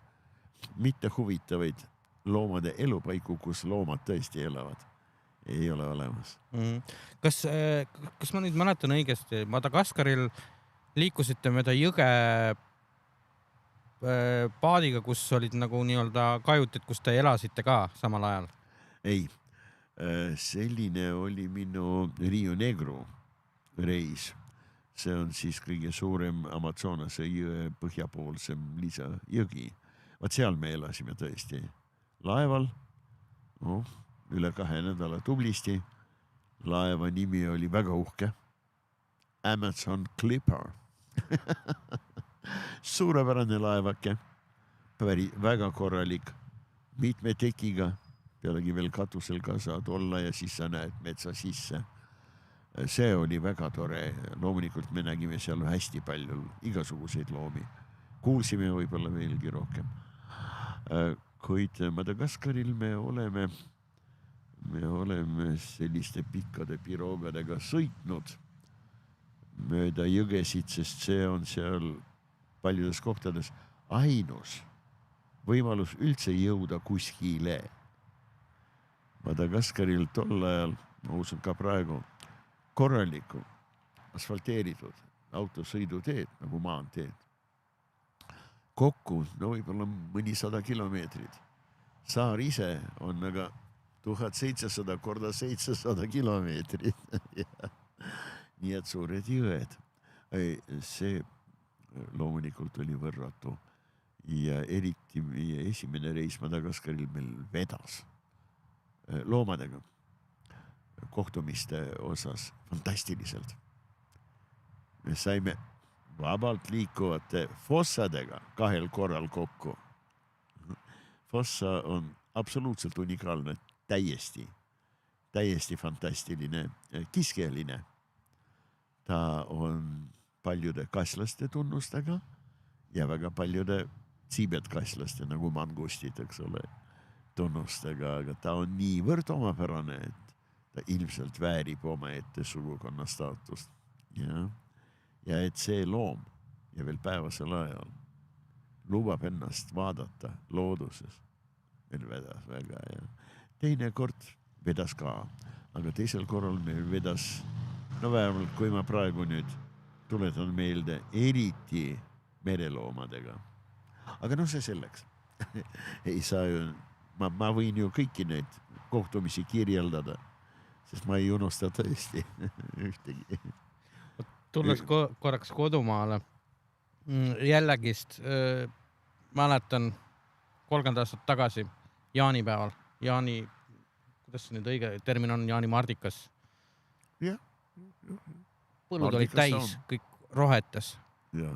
Viimased 5 aastat, kui ma nüüd olen siin olnud, ma olen tahtnud lastele näidata jaanimardikat.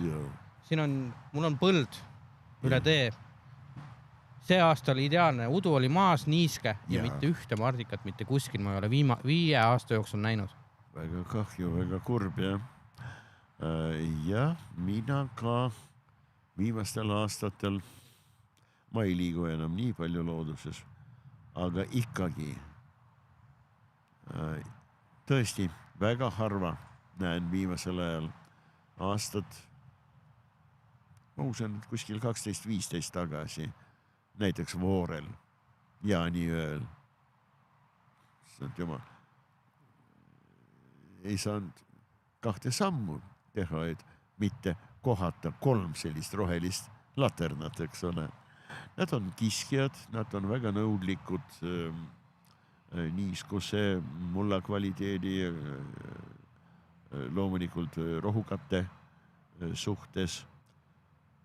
Ja ma ei usu, et siin oleks mingisugune puhtal kujul põllumajanduslik mingisugune negatiivne mõju nendele mängus.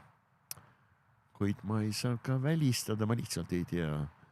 Aga ma pean oletama, et see, kuidas meil metsa raiutakse, see võib mõjutada. Jah, no näiteks metsaniitudele. Metsaniit on klassikaline koht, eks ole, jaanimardikate jaoks ja ümbrus. Ja no, see on minu jaoks väga raske ja sünge teema, see, kuidas meil metsa ja eriti ilmselt just praegu olevikus, nii-öelda momentaalsest olevikus ja võib-olla lähitulevikus sõda ju. Ja täiesti võimalik, et me peame metsa kasutama rohkem ja ai. See on väga suur teema ja see on suhteliselt sünge, see olukord minu meelest. Kahju. veel liigun korraks ühe võõrliigi juurde, mis kütab siin kirgi viimasel ajal kõvasti, on see Lusitaania teetigu. Kas temal on reaalselt olemas looduslikku vaenlast? Mina ei tunne ühtegi. Ja ma ei ole kuulnud ega lugenud, eks ole. Ma pole informatsiooni kuskil saanud, et oleks. Potentsiaalselt ma siiski olen valmis uskuma, et keegi ikka leidub, aga see võtab aega. See võtab aega. See loom on tõesti väga võimsalt, väga pädevalt nii-öelda varustatud selleks, et kanda kinnitada meie maal. Kliima soojeneb, väga suurt külma meil ei tule, sellist mõõdukat parajat külma ta eriti ei karda. Saab ennast väga korralikult külma eest peita, mulla sisse, mulla alla. Ja tema lima sisaldab parajalt mürgiseid asju. Seda putukat palja käega ei maksa puutuda. Ja loomulikult lastele mitte mingil juhul ei tohi lubada nendega ei mängida ega üldse kätte võtta. Seda parem üldse kellegagi mitte teha ja mitte just mürgistuse pärast, vaid näiteks sellepärast, et inimese, eriti lapse, kuumad peopesakesed kõrvetavad tigu, nälgjad, konna. Nii et ärge võtku kuivade soojade kätega. Kedagist ei ole vaja loomi piinata. Kuid see Lusitaania või tal on mitu nime, kes ütleb Andaluusia, kes ütleb Lusitaania, Hispaania, igal juhul see nälkjas. Ta on parajalt mürgise limaga, see on tõsi. Nii et esialgu vist keegi eriti ei kipu teda sööma. Ma olen kuulnud koertest, kes üritasid teda süüa ja nii mõnigi koer ei ole kõige targem loom maailmas. Hellitatud, aretatud niivõrd kaugele, et lausa lolliks ei taha looma nimetada, eks ole. Aga tõesti erilist intellekti tal ei ole. Isu on aga suur ja põnevust ja tunneb ta millist. Ja siis kõik need koerad on oksendanud ja tõsiselt võib-olla midagi väga halba nende tervisega juhtunud. Kuid jah, ma täitsa kujutan ette, et meil võiks leiduda ja isegi terve parasiitide kompleks, kes võtaks ometi ükskord kontrolli alla seda elukat. Aga selleks peab aega olema, sest sellised suhted reeglina üleöö siiski ei arene, kui ei ole väga erilist olukorda, kus tõepoolest on väga sobiv. Parasiit väga sobivale peremehele. Ja ma olen uurinud võõrliikide parasitofauna arengut, näiteks ümarpeamudil. Ja kuskil alla 30 parasiiti liiki, kõik on kohalikud.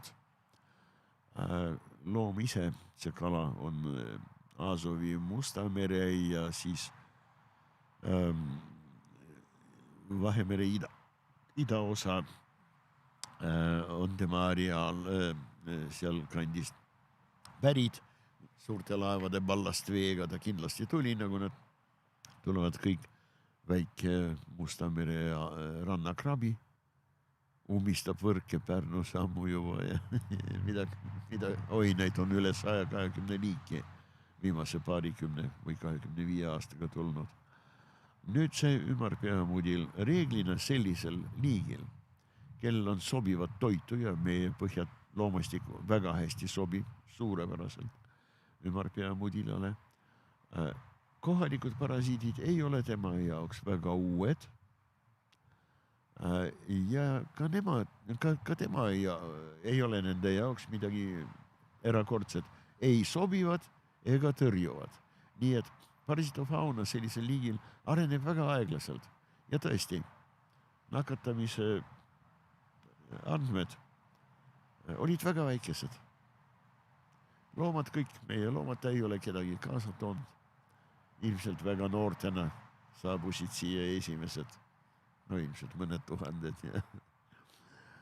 Kuid kahtlemata need asjalood oszilleeruvad looduses, vastastikused mõjud töötavad 24/7, muutub kliima, muutuvad ökotingimused, eks ole, keskkonnatingimused ja nii on see nii meres kui ka maismaal, kuigi erinevad on need muutuste kiirused muidugi ja no kas või juba sellepärast, et meres, kui me räägime tõesti merest, selline aastaaeg nagu talv puudub. Mere ökosüsteemis on kevad, suvi, sügis ja kevad. Aga jah, täiesti võimalik, et leidub kohalikus faunas, meil on ikka 10 000 loomaliike, rääkimata juba bakteritest, seenbakteritest ja viirustest. Ja täiesti võimalik, et tuleb keegi võõrliik, kes rõõmsa iitsitamisega võtab ette just nimelt Andaluusia nälkjad. Kiirustama me ei tohi sellega. Te teate, kuidas Austraalias oli, eks ole.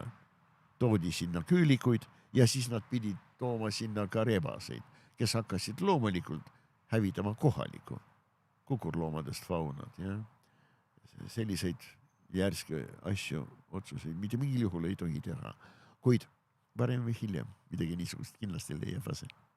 Kas võõrliigiga või kohalikuga, aga kindlasti leidub. Minu tähelepanek nendega on nii palju, et jõgisiit on 300 meetrit. Ja nad on teisel pool jõge juba aastaid ja nad ei tule siia poole, kuigi on sild seal samas, neil ei ole mingi probleem üle silla tulla. Aga point on selles, et siin pool silda on happeline muld ja männipuud. Kas nad kardavad? Männik kindlasti nendele ei meeldi, nendele meeldivad lehispuud, nendele meeldivad kindlasti põõsad ja nad on väga õnnelikud, kui on laialehiste puude, salu, eks ole, loomaias, need on murdu tammik, suur võimas tammik ja loomulikult seal on ka sarapuu, korralik tammik, alati on sarapuu ka, eks ole, olemas ja võt selline kooslus nendele meeldib ideaalselt. Rebasemäel, seal on männid ja kuused, eks ole, ma ei ole neid kohanud. Tõsi küll, jah. Nii et elame veel. Lõpuda lõpuks domineeriv puuliik Eestis on mänd. Just. Hakkame nüüd lõpupoole jõudma. Tegeled sa endiselt mingil määral loomaias, eks ole? Ja. Õppejõud? Mitte koosseisoline kuskil, aga loengud. Loengud või näiteks mõned ühikesed kursused. Sel aastal näiteks ma retsenseerisin ja oponeerisin ühe magistritöö põllumajandusülikoolis. Suurepärane töö oli, vapustavalt huvitav ja hästi tehtud magistritöö. Midagi niisugust, jah. Seda küll. Ja siis kirjutan kõik sugu asju. Aga need raamatud, mis sa kõik oled välja andnud, ma vaatasin, et need oli terve rida igasuguseid. Kuskil, ma ei oska öelda praegu, 15-16. Jah, umbes niimoodi oli, jah. Et kas sa oled nagu ise tulnud nende peale, et need välja anda või on need nagu tellitud? Tähendab, ma ei räägi teaduslikest monograafiatest. See on loomulikult tellimus, muidugi see on koostöö ja selge see, et see on täiesti omaette töö. Ja siis ka õpperaamatud, jah, näiteks Vello Kadakaga kalade parasiidid ja patoloogilised muutused. See oli vist Põllumajandusministeeriumi ja ka Maaülikooli tellimus 1000 eksemplari ja need jagati siis raamatukogudesse ja loomulikult vetarstidele ja ülikoolidesse. See selleks. Ingliskeelne Eesti Estonia kalad, Fishes of Estonia, seda raamatut Meriinstituudi kolleegidega 28 kesi, kui ma eksime, tegime need 14 aastat, eks ole. See on teaduslik monograafia. Kõik Eesti kalade liigid ja minu poolt loomulikult parasiidid. Kuid sellised raamatud nagu, esimene oligi Loomult loom. Mul endal sellist kavatsust ei olnud ega seda laadi mõtet ei olnud. Olgugi, et ma olen tolleks ajaks kirjutanud artikleid. Küll väga hea sõbra ja vana hea sõbra Leelo Tungla palvel hea lapse ajakirjale, küll kodutohtrile, see on siis meditsiiniline, eks ole, selline kiri. Rääkimata teaduslikest artiklitest muidugi ja see kõik selleks. Kuid Loomult loom oli esimene päris raamat, nii öelda. Ja see tekkis niiviisi, et jällegi iidsetest aegadest väga hea sõber Peep Ilmed ja tema abikaasa Krista Kaer Varraku kirjastusest. Krista tegi seda ettepanekut mulle. Ütles, et me võime teha niiviisi, et kogu raadiost me võtame Loomult looma kassetid nende loaga ja prindime neid lahti. Fonogrammid prindime välja, anname sulle käsikirja ja tee sellest raamatud. Ja mul võttis see umbes aasta ja 2 kuud. Loomult loom sai niiviisi tehtud. Edaspidi peaaegu kõik raamatud said tehtud enam-vähem samamoodi. 2 raamatut, 3, 4, ma ei mäleta täpselt. Mõned raamatud siiski said tehtud niiviisi, et kohe niiviisi alustatud ja lõpetatud ja otse kirjutatud. Aga need 2 raamatut on laste muinasjutud. Ja need olid ka kirjutatud hea sõbra palve peal. Üks on Kassipoeg Võilill. Muinasjut. Kassipojast, kohe ema Kiisul, kassil Miial. Miia on ka minu poja tütre nimi ja minu sõbr on tütre nimi ka Miia, nii et 2 Miiale on pühendatud ja see raamat. Aga tema kassil sündisid kassipojad ja üks nendest oli absoluutselt võilille karva, täiesti kollane, natukene oranžiga ja kui ta oli veel väga-väga uus, siis selgus, et ta on tegelikult sündinud võlur. Teda nägi mingisugune koer, ma juba ei mäleta, või öökull, kakk. Ja hakkas tulema kohe niiviisi hirmuäratavalt. Ja see väga-väga noor ja täiesti uus kassipoeg momentaalselt muutus suureks, priiskeks või lillepuhmaks. See oli nii ootamatu ja veider, et kiskjad olid absoluutselt nõutud. Hakkasid asja uurima ja siis see kassipoeg igaks juhuks säilitades veel võilille välimust hakkas nendega rääkima ja nad sai tuttavaks ja sõpradaks. Ja teine raamat on järg sellele esimesele ka muinasjut. Kõikjal oma pildid värvilised.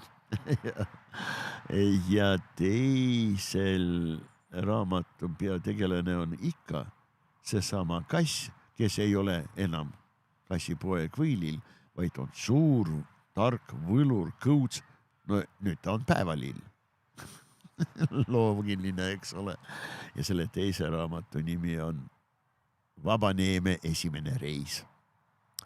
Selgus, et üks saar on tegelikult laev, mille peal kasvab männimets. No kuradi saar Käsmus on silmas peetud. Ja tublid loomad, võlurid koostöös said seda ankrust lahti ja läksid sellega ümber maailma reisile. Kariibi merele igal juhul.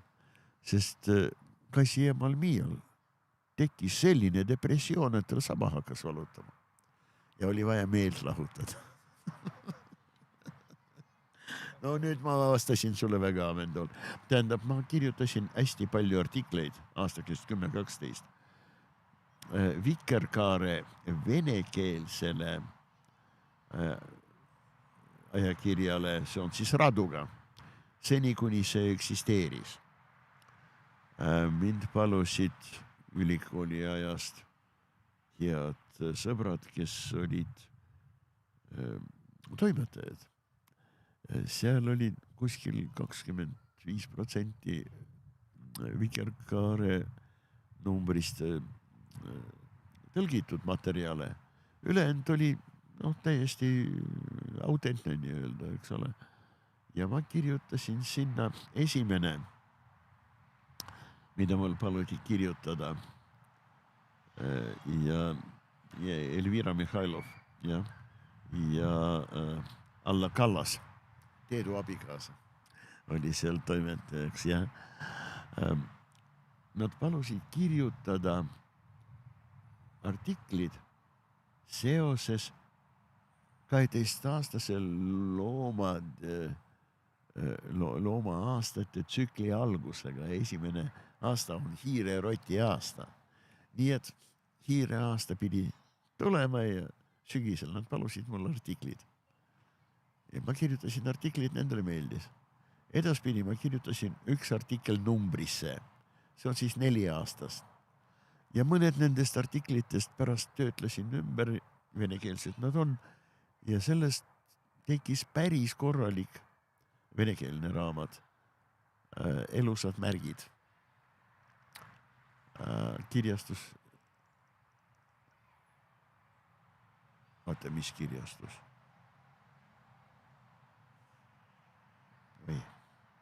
Üks kirjastus igal juhul oli huvitatud, okei. Ja seal on ka loomulikult oma pildid. Selge see, umbes niiviisi see asi on käinud. Ühte raamatut ma kirjutasin koos vanema pojaga. See on elusate märkide temaatika. Teekond Urust templisse. Kuidas loomaliigid konkreetsed, nende reaalse bioloogiaga, eks ole. Kuidas nad sattuvad müütidesse. Lõvi, kotkas, koer, madu, kala, ämblik ja nii edasi. Päris kenasti õnnestus teha ja vanema pojaga ma nüüd hakkan kohe kirjutama ka, aga need on ilmselt loomade mõtlemisest ja mälust artiklid Postimehele. Pakkusid sellist kolumnisti tööd, eks ole. Oi, anna andeks. Ei ole hullu. Sattusin tahtsin veel küsida, kas sul eluroo raamatut ei ole plaanis kirjutada? Palun? Eluroo raamatut iseendast ei ole plaanis kirjutada? Midagi niisugust. Mul on mitte lihtsalt plaanis, vaid mul on kohustus. Sest hea sõber Krista Kaer palus ja ma olen talle seda võlgu, eks ole. Palus raamatut Varraku jaoks. Varrak on võimas ja väga väärikas kirjastus, eks ole. Ja Krista on hiilgav. Toimetaja fantastiline tõlk, kangelane. Harry Potter on Krista ja tema vanema tütre poolt tõlgitud, eks ole. Ja ma lubasin.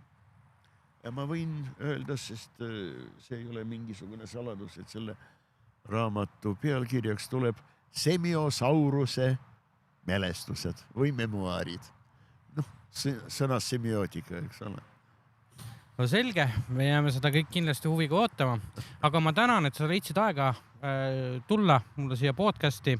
no hea sõber, aitäh sulle, et sa lubasid mul klatšida nii palju sõpru, sugulasi ja veel natukene iseennast ka. Mõnus tegevus ju vahest. Eks ole. Aga teid, kallid vaatajad, ootame järgmine kord siis selle tagasi vaatama ja kuulama. Seniks nägemist.